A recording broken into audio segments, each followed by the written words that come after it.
Well, obviously they are now contributing to our tax base, Yes, in a big way, and I kind of refer to that as a windfall tax, and I think that needs to be very carefully distributed equally among all parts of the county to take advantage of those benefits. But I think parts of that should be earmarked to pay down county debt, to hopefully make the cost of doing business and living in our community a little bit less.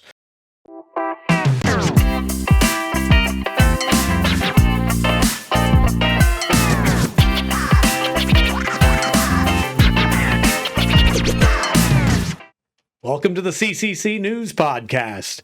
Voters in Wasco County will see a crowded and competitive race in the May 19th primary election, with 7 candidates running for 2 seats on the Wasco County Board of Commissioners, all at a turning point for the county's future. Today, we welcome Mike Urness to the podcast. He's running against Phil Brady and Dick Schaffelt for Wasco County Commissioner, position number 3. Mike enters the race as a lifelong resident of the Dalles with decades of experience in business, leadership, and community service. He is the owner and president of C.H. Urness Motor Company, where he has worked as a new car dealer for more than 36 years, building a career centered on local jobs and economic stability. He holds a bachelor's degree in economics from the Oregon State University and returned to the Dalles in 1989 after working in Portland and Seattle to lead the family business and raise his family in the community. Urness has also been deeply involved in local and regional organizations, serving on boards including the Dalles Area Chamber of Commerce, Fort Dalles Rodeo, Columbia Fire District, and the Northwest Dodge Dealers Association. He also served 6 years as president of the Dalles Country Club. In addition, he has spent more than 3 decades as a volunteer wildland firefighter, which I was surprised to learn. That's great. And currently serves as president of the Petersburg Rangeland Fire Protection Association, working with local, state, and federal partners on fire response and prevention. With a background that blends private sector leadership, agricultural ties, and hands-on public safety experience, Urness is positioning himself as a candidate focused on practical decision-making, fiscal responsibility, and long-term planning as Wasco County faces growth and resource challenges. Mike, welcome to the show. Good to be here. Yeah, it was fun chatting a little bit earlier about some of the connections we've had in the past, like Don and Boo Graves, who have the winery in Dallasport, or I think your wife's parents. Do I got that right? Or That's my brother's wife. Your brother's wife. Yeah. Oh, okay, great. Yeah. No, essentially, I married the farmer's daughter, John and Ruth Fulton. Okay. Here, local farmers, and that's my wife, Judy. Ah, gotcha. Judy. Okay, duh. Very involved with the farming and ranching side on her family. Yeah. I'm obviously on the car dealer side. Yeah, right. I love looking east because they have that lowest field up there on the ridge, and I know when that field's ready to go, harvest is on. That everybody measures when they're going to start by that. Yeah, they really do. It's usually, I don't know, this year might be early June. Who knows? Well, I think they're weeks ahead of schedule. Yeah, probably are. Well, very good. Well, hey, let's get right into it. We've got lots of questions for you in regards to your run for the position number 3, and we're going to start with housing first. Housing costs and limited supply are repeatedly cited as one of the county's most urgent problems. A proposal has been floated for the county to help finance projects such as Mary Hanlon's Basalt Commons, through a loan or similar tool. I actually think they had a vote on this on Wednesday, and I'm not quite, I got to go back and look at the outcome, but I think maybe that went through. It did go through. Yeah, okay. So do you support the county using public financing tools such as loans, guarantees, or revolving housing funds to accelerate projects like Basalt Commons? To some degree, there needs to be support from our local politicians on venues like this.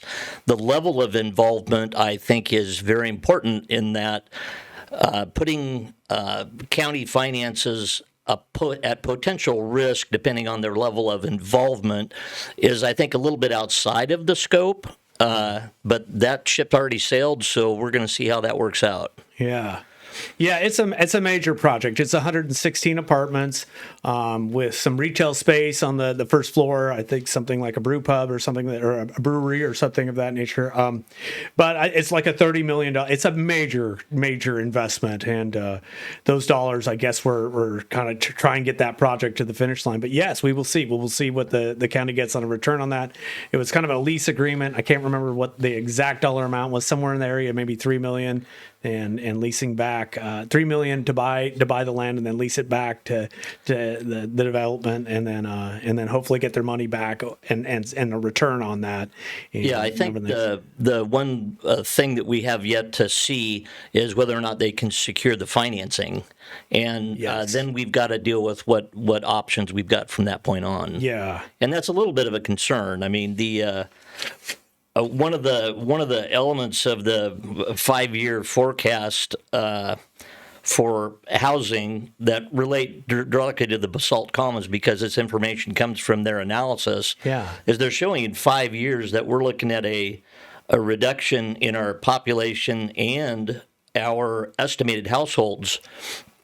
And it looks like they're saying it's going to go down by from about 8,400 households in 2020 to 7,900 by 2029. So they're forecasting a decline in our housing by 500 units, which that I just found that interesting, that it's not going up, it's actually going down. Interesting. Which may lead to more affordable housing. According to these statistics, our average house cost is around $330,000, which is quite a bit less than Hood River, obviously. Mm-hmm. And it's still far from affordable. A typical 30-year mortgage on an amount in that area would run a family about $2,000 a month. Right. And that makes it unaffordable for a lot of people, and that's where these projects come into play. Yeah, very good. So in regard to this, what is the single most effective policy lever a county commissioner can pull? Is it zoning, land use changes, incentives, or partnerships to increase affordable housing in the next 5 years? Well, it basically comes down to supply and demand. We are landlocked by our Scenic Gorge Act. Yeah. And we've got a big issue with that is obviously there's less area, and that creates more demand and therefore creates a higher price. Right. So one of the things I would like to see would be to expand our urban growth boundary and expand our property that's available for commercial development. A lot of that's been taken up by some of these large developments like Google, and it takes up a lot of land space and doesn't provide a lot of employment relative to the amount of space they take up. Yeah. Like if you did a comparison to the aluminum smelter of years past to what the data centers, it's about, I don't know, I think the aluminum smelters maybe 500 to 800 employment, and the latest numbers I can kind of figure out, we're somewhere maybe around 200 to 300 with all the data centers currently. Well, I don't want to say any numbers because apparently they're top secret. I think this one's bugged. Okay, yeah. We'll make it public. Very good. Okay, very good. So land expansion of the urban growth boundary, and there is quite a bit of land. If you go out like kind of 197, there's stub sections out there that could still, possibly be developed. But but your point is that there's a limited amount of land, and that is driving up the cost of housing. And the orchard business, as well as a lot of the commodities in our area, are in a real down market, and it has been for a number of years. And we may need, or some of these orchard businesses and wheat farmers, or all these agricultural entities may need the ability to exercise the ability to sell some of their property or develop it to basically keep the family farm alive. Like partition off sections for development. Yeah, well, if they're not making any money at what they're doing, that's has to be an option. And right now, they're constrained by the borders that the scenic. Yeah, and very relevant. I mean, a lot of people left cherries on the trees last year. Wheat prices, like I think we're at $6.30 right now, but have been right there at $6. And farmers are telling me that's not a winning scenario. That's kind of losing in regards to their costs going into production and things. So exactly. Yeah. I'm an advocate of people's property rights. Yeah. And there's a balance there that we need to come to. We seem to be overruled by some of these entities that control our urban growth boundary. Yeah. Yeah, fair enough. I've heard that it takes an act of Congress to change. Well, I truly think it may. Yeah. So interesting, but okay, great. Well, thank you. Hey, and with your background and such, it's great to jump into this next question, which is wildfire resilience. I'm sure you know a lot about this. But the 2025 Rowena fire forced evacuations for thousands of residents and destroyed dozens of structures near the Dalles. And then out, the Petersburg district, which is more agriculture, wheat crops and that kind of thing. We've like the Larch Creek fire, and we've had multiple fires in the last few years. So what specific investments or policy changes would you prioritize to ensure Wasco County is better prepared for the next larger wildfire, particularly in evacuation planning, fuel reduction, infrastructure protection? And if there's something outside of that, please tell us. Yeah. Well, I actually just came back from a 2-day conference, the Oregon State RFPA Fire Summit, and we got introduced with a lot of information. There's a lot of funding available on state and federal and private levels, and there's even an organization that will help entities, rangeland fire protection associations, which there's 27 of them in the state of Oregon. And Oregon's kind of unique in that Oregon Department of Forestry has organized these RFPAs to formalize firefighting with rural, basically farmers and ranchers, the people who fought fire their whole life without being recognized, and now they're a formal entity. And we just had the state of Oregon give us over $1 million to offset costs of firefighting. We're the cheapest firefighters on the planet at this point. But going beyond that, there's actually insurance companies that provide for evacuation needs that can be purchased, and they also offer medical flight type insurance. It's my understanding that there's school buses that are available in an emergency basis, and there's also a fuel reduction program in place with the Wasco County wildfire coordinator Melissa Napoli. We're actually working together in developing possible reimbursement for fire breaks out in the rural areas where the farmers have equipment to plant fireproof crops or fire breaks and or plow and whatnot. And we're looking at trying to get a reimbursement or an incentive program to create fire breaks, because they used to plow the ground and that was the fire break, and we no longer do that. And that's what makes these fires go. And fire breaks would be a great addition to areas like Rowena, where the wind obviously blows from the west and creates the nightmare situations. So I think through strategically placing fire breaks in those areas, in specific areas, would, I think, greatly reduce the possibility of rapid spread. And that's something that would have to involve Oregon Department of Transportation. And they don't have any money, but I think grassroots, boots on the ground, volunteer effort to create these fire breaks with either spraying or shoveling or mechanical means of creating a fire break would greatly make a difference when it comes to those types of situations. Like especially like in farmland, that kind of thing. Like we've gone to no-till a lot of places, so there aren't the natural breaks. There used to be a lot of summer fallow that would provide those kind of where you're leaving, you're plowing the ground, and it's there's nothing there to burn essentially. So well, and one of the discussions we have had was the possibility of trying to get more of a fire break on 197, and I know South County on the Juniper Flat area, all north-south roads have I believe 100-foot clearance on each side of the road for fire breaks in that country. Excellent. Yeah. Yeah. Very, very pragmatic. Like that's a great way to go at it. Yeah. Okay. And we'll jump into funding. We talked. You kind of just nailed that a little bit. But what is your plan to stabilize long-term funding for rural fire districts so they have equipment and staffing necessary to protect and remote communities? And that kind of talked about that a little bit. But is there more to it? There is, for the most part, the RFPAs. There's a number of them in north central Oregon. We are the Petersburg RFPA. Let me back up just a second. Okay. RFPA stands for Rural Fire Protection Association. Am I correct? Correct. Okay, good. And it's a statewide organization, and every entity basically comes up with the first part, and then it's always followed by the RFPA designation. Gotcha. Okay. And so we have the Petersburg, and then we have Bake Oven, and then we have the Antelope Fossil, and we have the Shaniko in north central Oregon.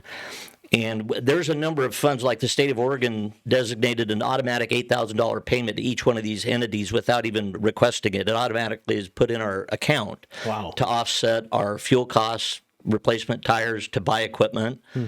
There's a very transparent. You have to account for everything you purchase with those monies. Sure. And like our district, we are actually purchasing multiple thousand gallons of tanks, water tanks, to put in remote areas, because we doubled the size of our fire responsibility. Yeah. And a lot of that area is higher and drier in elevation and not as good at water resources.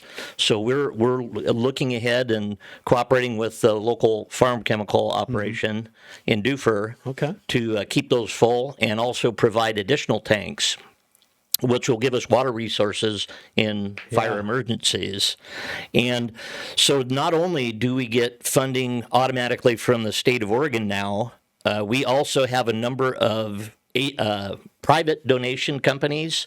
The Roundhouse Foundation, we have in the past got anywhere from $2,500 to $4,000 to essentially spend on any expense that we have. And then there's also an organization that allows people to apply for specific things, and they find organizations that will fund or pay for requests for equipment, supplies, reimbursements, things like that. So there's a lot of resources out there. You just have to know where they are and apply. And ask, right? Do you think does the county need to be spending money or setting dollars aside for rural fire protection districts? Or Well, our district is unique in that the summit I was at, there was 27 RFPAs in the state of Oregon, and we were the only one that didn't have any equipment. And we try to keep it simple. Use the KISS principle. The keep it simple, stupid. and so there's a lot of strings attached to equipment, and we try to keep it as simple as possible, because most everybody out here has a Ram pickup with a water tank in the back that is perfectly capable of putting out a lot of fire. And we have a swarm method where everybody goes to it and gets things addressed quite rapidly. And then there's the farm equipment also, the tractors, the plows, the bulldozers. So we've got, and water tenders that all these farmers have. So we've got a lot of resources, and we coordinate them basically through cell phone communication, texting, and whatnot, as well as through the 911 center. Amazing. Yeah. I've been on a few farm trucks putting out fire like that, and interesting. We used to always, one of the things we used to do was you keep a wet pair of pants in a bucket. I don't know if you've ever heard of it, but you just grab one leg of each of the pair of jeans or something like that that's soaking wet. You can smack down a lot of flames with a pair of jeans. I prefer to run a hose. I'm with you there.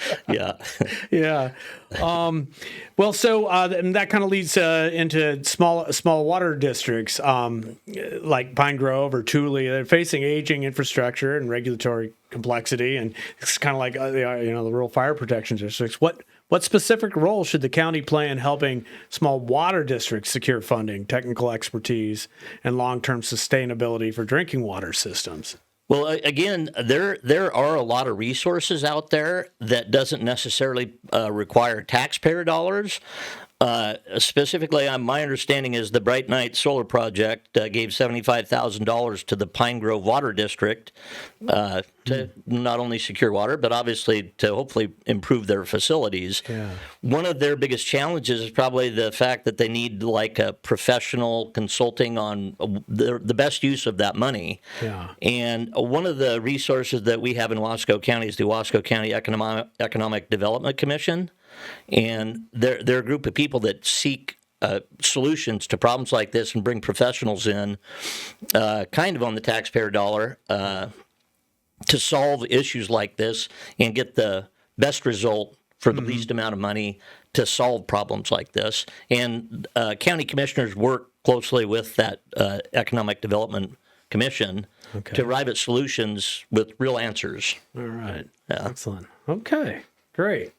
Well, hey, we're going to shift gears and we're going to talk a little bit about data centers. They've been a hot topic of late, and Google's data centers have become the county's largest taxpayer and a major economic force. How should Wasco County balance the economic benefits of large industrial investments like data centers with concerns about water use? Some of these data centers, can use up to millions of gallons per day, infrastructure demands, and transparency and tax incentives. Well, obviously, they are now contributing to our tax base in a big way. And I kind of refer to that as a windfall tax. And I think that needs to be very carefully distributed equally among all parts of the county to take advantage of those benefits. But I think parts of that should be earmarked to pay down county debt to hopefully make the cost of doing business and living in our community a little bit less. One element of the water part that I've noticed over the years is out in the country, we have a very green yard because it serves as a fire break. Yep. And as this last summer when I drove through town a number of times, a lot of residences don't have green lawns. And, some of these nightmare wildfire urban interface nightmares that burn residences in towns are because these people aren't keeping fire break areas, green grass, trees, things like that. Yeah. And I know we recently had an increase in our water costs, and that's a little bit of a slap in the face when we see Google getting a lot of water. And if anything, I'd like to see an incentive for people to keep their areas green. And maybe get a little bit of a relief on the cost of their water. When we give as much as we do for this commercial purpose, maybe there's an incentive for people to get a little bit of a break on that. Okay. Yeah, on their costs and irrigating yards and trees, all that defensible space. Okay. Yeah, very good. Do you have concern about the overall water use in regards to data centers? I don't know the exact numbers. My understanding is that it's not far from what the aluminum plant actually used. And the water project that our City of the Dells? The City of the Dells is implementing has been in the works for decades, and that's not that wasn't made because of Google. That's made for the community and the people to have a good supply of water. Right. And so there's a lot of confusion on that, a lot of misinformation, of course, with the internet and AI. Yeah. You almost can't believe a picture, a recording that Gotta be could very careful. well be AI. Yeah. The infrastructure definitely aged. Both the Wicks water treatment plant, a lot of the underground pipes, that kind of thing, and. Okay. Yeah. Good.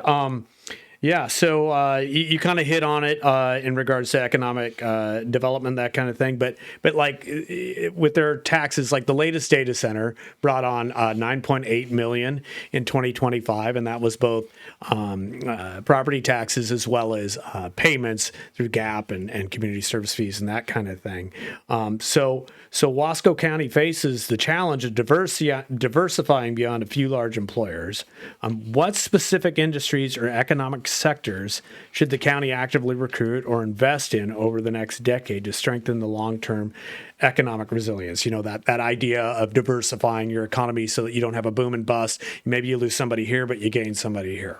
Well, and that's one of the project goals of the Wasco County Economic Development Commission. Yeah. And it's very obvious that this is something we need for small to mid-sized businesses after seeing all of the local businesses here in town close down and lose employment. So we've got a lot of empty buildings downtown, out West 6th, and out beyond that. And a lot of those elements need to be addressed. We need to change that. We can't have these businesses, small to mid-sized businesses, closing. Yeah. And if there's some way to get funding or assistance for those organizations, I think we need to look at what the Wasco County Economic Development Commission has got in line for them. They do an analysis and a forecast, and that's a resource I would depend on to get solutions to these problems instead of just coming up with something off the top of my head. Right. Something homegrown, something that already exists, and supporting it further. Well, and it's a group effort. It's not one person. It's knowing the resource and developing relationships and getting things done. Yeah.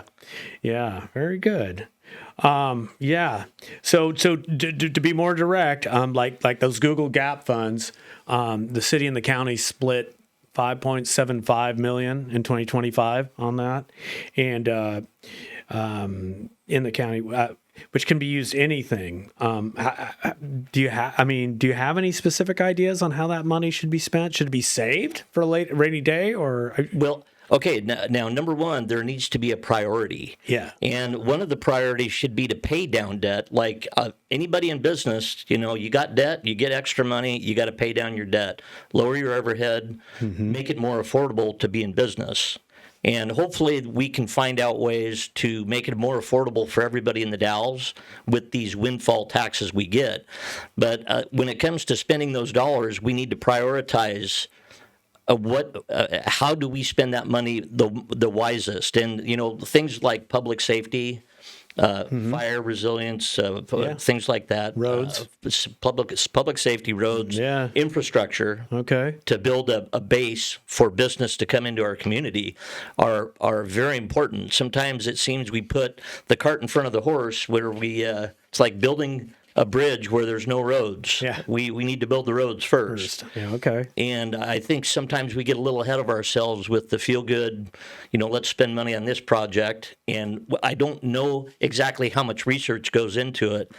Some of the research I've done kind of points the other way, what direction we're going. And that's a little concerning. Yeah. Could you be a little bit more specific on that by chance? Or well, the cost of housing. Okay. And the future research that this company did on the Basalt Commons on how in 5 years we're going to be looking at 500 less households in the Dalles. And that tells me that the cost of housing, buying or owning a home in the Dalles, is going to go down. So are they kind of predicting a population decrease for the Dalles then? They are. They are. They are. Fascinating. Yes. And this is the company that did the economic research for the Basalt Commons. Okay. Very good. Well, hey, going back to that thread of infrastructure and that kind of thing, this is kind of along those lines. The question is, do we need a new high school in the Dalles? But really the follow, I think, is the real question. What should the county's role be in the school district's push for a new high school? Well, the county, I think the first responsibility falls upon the school board. Okay. The school board has more to do with this than the county commissioners.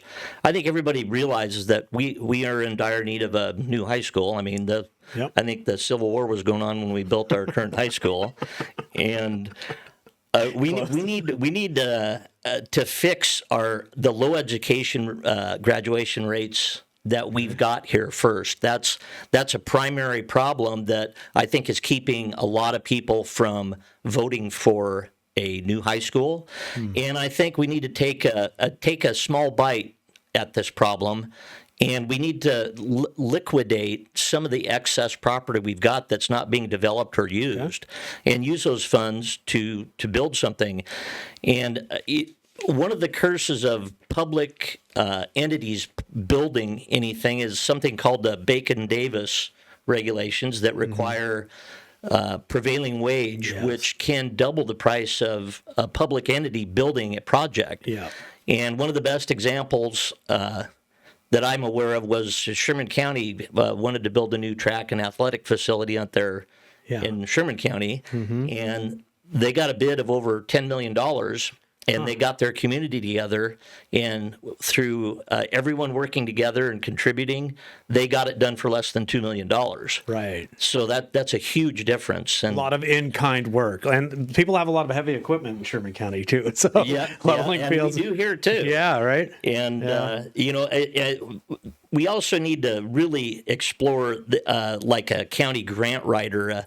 There's a lot. I believe there's a lot of state, federal money, and private organizations that would help fund a new high school. And I don't think we need to do it all at once. We need to bite it off by little pieces and be very transparent on what we're building and showing that we're using our best resources and liquidating assets that we don't use or need. Yeah. Yeah. Very good. And so can you help me out with that? Like, so what would do you have any idea specifically about how the county would be kind of more of a partner, or in trying to bring people together on that, or how would the county fit in that? There's the county commissioners touch a lot of organizations, and I go back to the Wasco County Economic Development Commission that they can pull together professionals and get some more professional level of advice on that. And I'd like to think that we could find examples of high schools that were, or facilities that were built through community efforts that greatly reduced the cost and built a state-of-the-art facility, maybe borrowing a building plan from another school district. We actually, Urness Motors, our new building out there, which was 25 years ago, hard to believe, we actually borrowed the blueprints from a good dealer friend of my uncle's out of LeGrand. Okay. And we modified the inside to work for us and used those blueprints to build our facility at a great savings. Right, because they were all engineered, ready to go. Exactly. Huh. And, there's lots of new high schools like in Central Oregon and whatnot. Yeah. And I think if we took the time or effort to explore how those people got theirs done and use some of those best examples to maybe create one for us, would save us a lot of money and get the job done. Very good. But the first thing we have to fix is the current issues we've got with our high school. Okay. And that's beyond the scope of county commissioners for the most part. Yeah. And that's performance. You're referring back to the performance issue. Exactly. Okay. Yeah. Very good. Well, Mike, that brings us, that's the last question I had for you. Anything else you'd like to add here, or? Well, vote for me. Okay. Pretty simple. Very good. Well, I really appreciate you coming out and chatting with us today so that we get a good feel for all the people running for these seats. And it's great to see this much civic involvement. And I think there'll be some great debates and great ideas brought up here in the next few weeks as we get closer to the primary. Yeah. Can't wait. All right. Well, I'll see you out there on the trail. All right. Thanks, Mike. Thank you.